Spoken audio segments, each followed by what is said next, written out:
We wanted to provide a situational update to the public this afternoon. First, I would like to extend condolences to the victims and their families. Please know that we are doing everything that we can to keep the city safe and to apprehend what looks like to be a single person who has committed these crimes, although we continue to chase down evidence to definitively confirm this fact. Daily, Stockton Police Department monitors numerous data points related to crime throughout the city. As such, we know what the city's historical patterns are when it comes to crime, not unlike how we know about our own personal health. As we know ourselves, we know our city as it relates to crime. Through its daily data analysis protocol, Stockton PD has discovered an irregularity in the standard pattern of crime this year. This series of homicides is abnormal for Stockton, and as such, Stockton PD has stood up a task force, including its own resources and resources of our external partners. Chief McFadden will talk more about this shortly. In addition, we are offering an unprecedented $95,000, now $115,000 reward for information that directly leads to the capture of this person. At this time, you will hear from Chief McFadden, and then he will be followed by Mayor Kevin Lincoln, after which we will entertain a couple of questions. Chief. Thank you.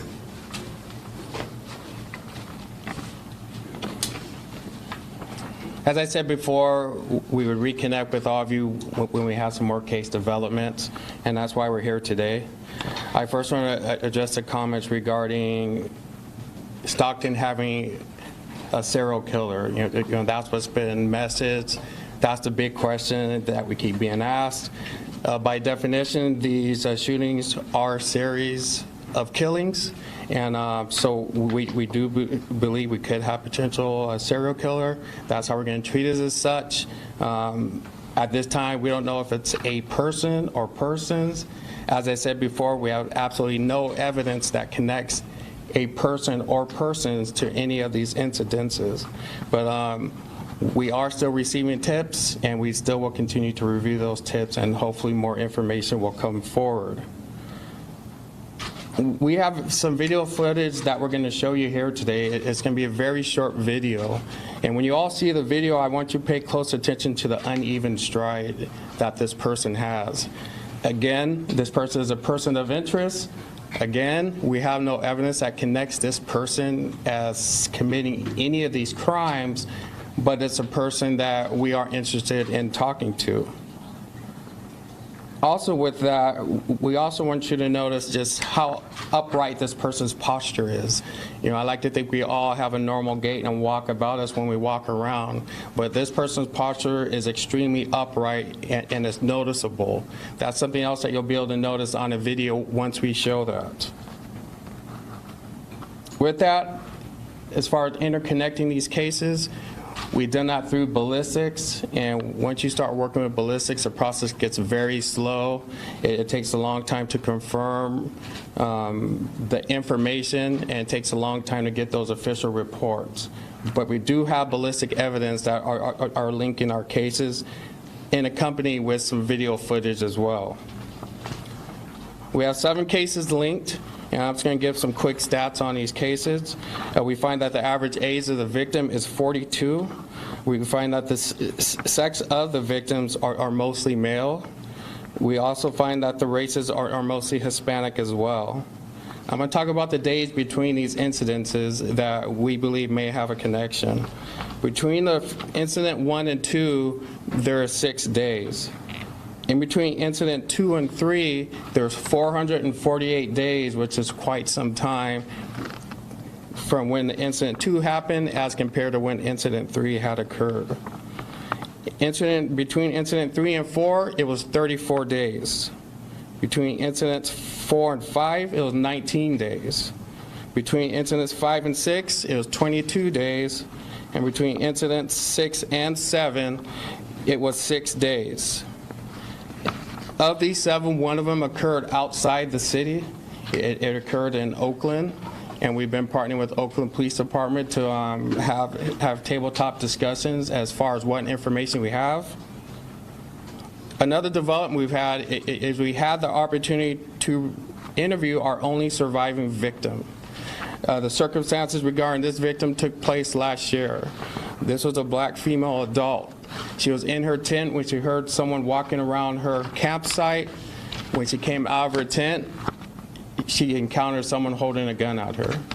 There's multiple shots at her as she tried to defend herself by advancing at the suspect. At that time, the suspect lowered his or her shooting platform.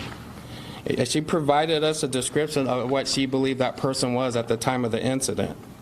She described that person between 5'10" and 6 foot, wearing all dark clothing, wearing a dark COVID-style mask that was concealing his face, and wearing a dark jacket as well.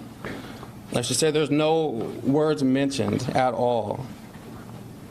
As you heard, the reward amount keeps increasing, and I'm not surprised. I've met some incredible people in this community that are passionate about this community. I think when trauma occurs, that's when we're stronger in this community, and it shows that. I anticipate the reward to continue to increase. I think it's in excess of $100,000 right now. You know, and I want to thank everyone from the media, the community leaders. Everyone has really rolled up their sleeves and tried to provide us tips. You know, we have the tip line open. People are serious about this. A lot of people are calling in. They're emailing. Hey, how about this person? Hey, take a look at this. You know, I'm glad that we're all doing the heavy lifting together, and that's what makes Stockton great. As we continue to get more information, we're going to continue to outreach with everyone. You know, I want to thank the men and women in this police department that have not gone home. That's how serious they have been about these cases. I want to thank our law enforcement partners. You know, all of our neighboring agencies have reached out. You know, I spoke again with the sheriff today. He's given us all his resources at our disposal, including technology that they're onboarding. So everyone is in this together. We have our state and federal partners that are doing some heavy lifting with some of our video processing and other evidence that is very time-consuming to get through. But we've built an all-star team of dedicated folks that have the skills, knowledge, and ability to bring a capture to this person. Now I want to turn over to Mayor Lincoln.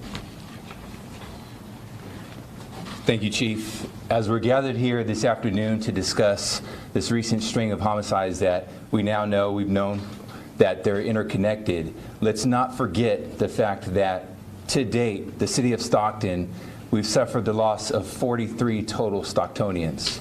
There's not a word that can be said, there's nothing that we could do that will bring back those lost loved ones. So my deepest and heartfelt condolences to the families of those victims of the senseless act of violence. There's one thing I know about the city of Stockton is that we are resilient. And when we experience and we go through adversity, like the chief said, we come together, we find a way. We've had to do that over these last few years, beginning with COVID and now to where we're at today. So my expectation, and I know that that is not going to change for the city of Stockton. The chief, as mentioned just a moment ago, he's assembled a task force of professionals and experts that I know will not stop until justice is served. But the bottom line is we cannot do this without the help of the community. I want to thank our community partners, because this is a public-private nonprofit partnership that's taking place right now in order to bring justice to those families who deserve it right now, who've lost those loved ones. That's the least that we could do for these families, is help bring some sort of justice and closure to these families. And a big part of that is getting this individual or these individuals off the street. And that's what we're committed to here in the city of Stockton. So, to the constituents and to the residents of the city of Stockton, you're empowered. You're empowered right now to submit information that you may know that leads to the arrest of an individual or individuals that are responsible for these murders. To the small business community that have stepped up and have donated generously to the city of Stockton to aid in these efforts, thank you very much. To our faith-based community that continues to pray every single day, thank you for the sacrifices that you're making. Thank you for holding this city up. We cannot do it without you. And I want to encourage you to continue to do those things, because we know that it takes work to get these things done, and that's what we're committed to in the city of Stockton. And that's what the chief and the team of professionals that this city has with the Stockton Police Department and our outside agencies that are partnering, that's what they do. That's what they do. So community, continue to do what you're doing in this process, and we're going to continue to do what we're going to do in this process. God bless you all. God bless Stockton. Chief, thank you, Mayor. Did you want to show the video first, or you want to answer questions? Yeah. Let's do the video. We're going to show the video at this time.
Okay, thank you. We'll take a couple of questions if there are any. Chief, do the characteristics of the victims suggest anything about a motive here?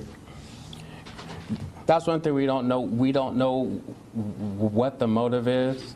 What we do believe is that it's mission oriented, right? This person's on a mission. Just appears to be very fluid and intentional in what that one person or multiple people are doing. So he's targeting certain people, it seems like? Well, we don't know what to be, because we've had male, we've had female, we've had different races. So at this time, we don't know exactly what they're targeting. We've had folks that live in homes, we've had folks that don't live in homes. So at this point, we just don't know. Chief, the geographic tie in the homicides. Chief, what are the ballistics that you're talking about that tie in these homicides? Can you comment on that? We're just going to say that we do have ballistic evidence that interconnects these cases. We're not going to go into depth on that because we don't want to affect the investigation. Hey, Chief. So since the announcement of the 2 new connected cases, we now see kind of an expanded geographic scope into Oakland. I'm curious if you could speak to whether there are other cities that we believe at this point are being targeted. Are there other cases in Oakland or in other surrounding areas? We're still submitting evidence at this time, which means so far as we've gotten some local hits, but as the evidence continues to be processed and examined, it will alert us if there's a match outside of this county or other places. How many of them are homeless, these victims, Chief, so far? That I don't know. Chief, how concerned should the public be? You know, I think it should be the same level of alertness that we message all the time. You know, all the time we say you'll be aware of your surroundings. All the time we say if you're going to be alone at dark, be with someone else. All the time we say try to be in lighted conditions. You know, these are safety measures that we message consistently, and we always will. So my advice would be just follow that. If you do that, it's very unlikely that you will encounter this person or persons. Can you speak to that task force? Who makes up that task force? One thing great about the Stockton Police Department is we're part of every federal and state task force in the area. So what happens is they're used to working together on a regular basis. When something of this magnitude comes up, these are folks that already have working relationships that they direct their their focus onto this task. I spoke with several chiefs in the county. They're all very supportive.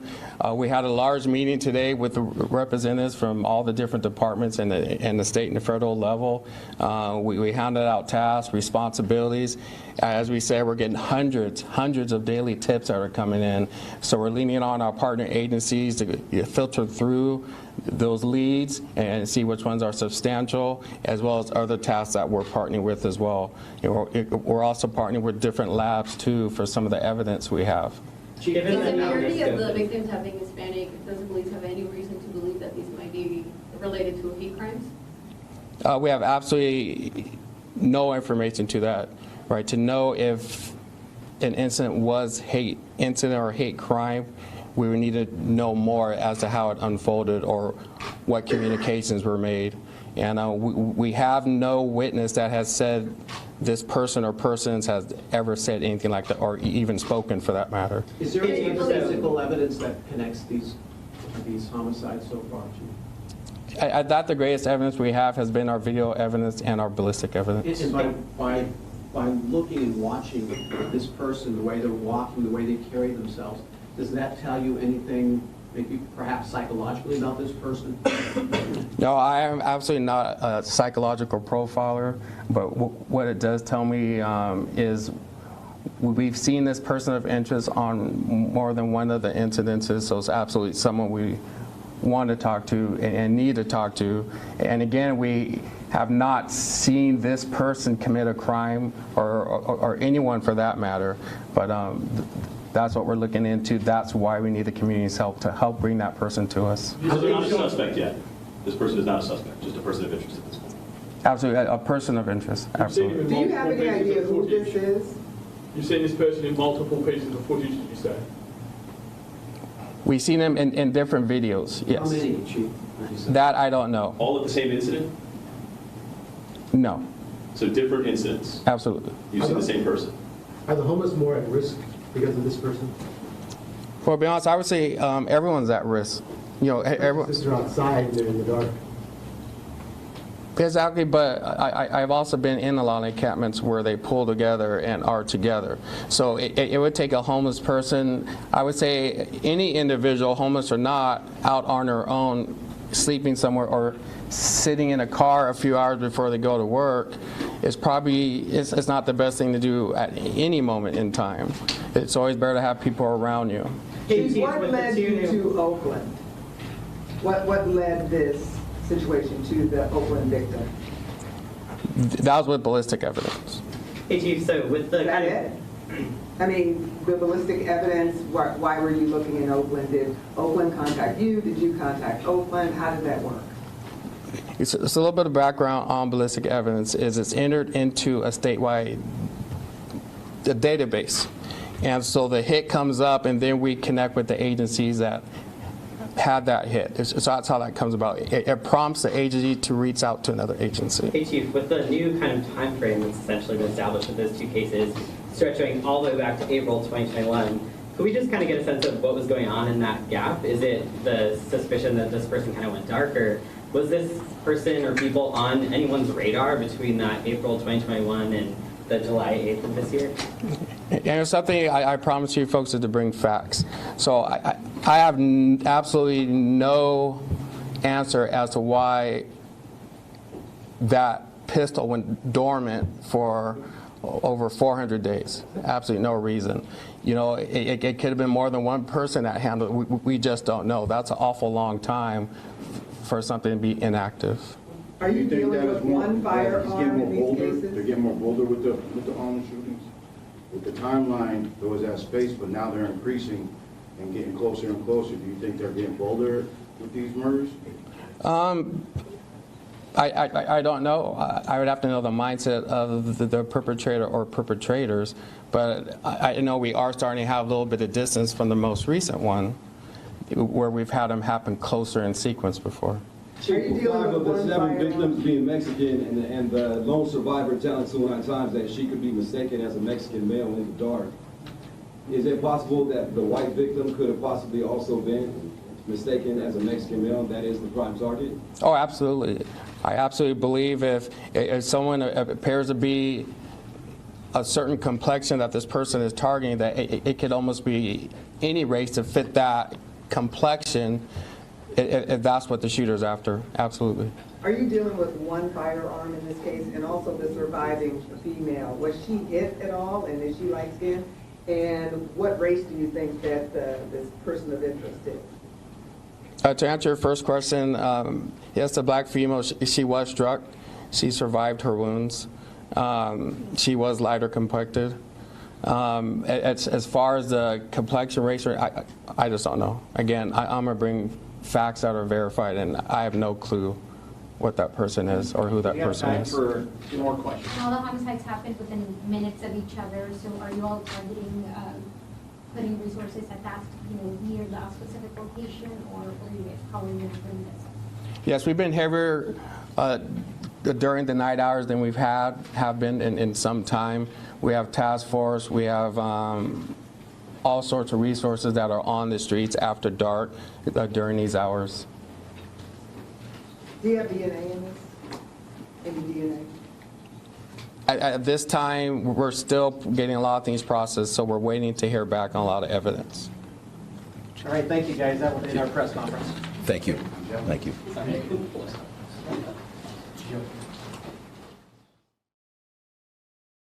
Okay, this is Andrew Kraft here. We've been listening in to Stockton, California law enforcement officials describe some of the updates there in their investigation.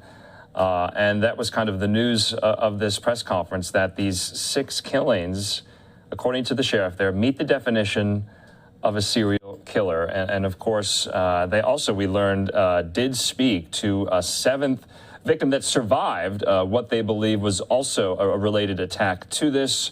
That was a woman who was involved and attacked by this person of interest. They have not identified that person, but they do have video evidence about this person and ballistic evidence as well. We want to show you some of that video that was just released in that press conference. Take a look at this. And you noticed and you heard from the police chief there really honing in on the way the person of interest was walking, his gait. That was a really big identifying characteristic there. Although, we don't know this person of interest's name, although video evidence has suggested that possibly this person, because of his gait, has showed up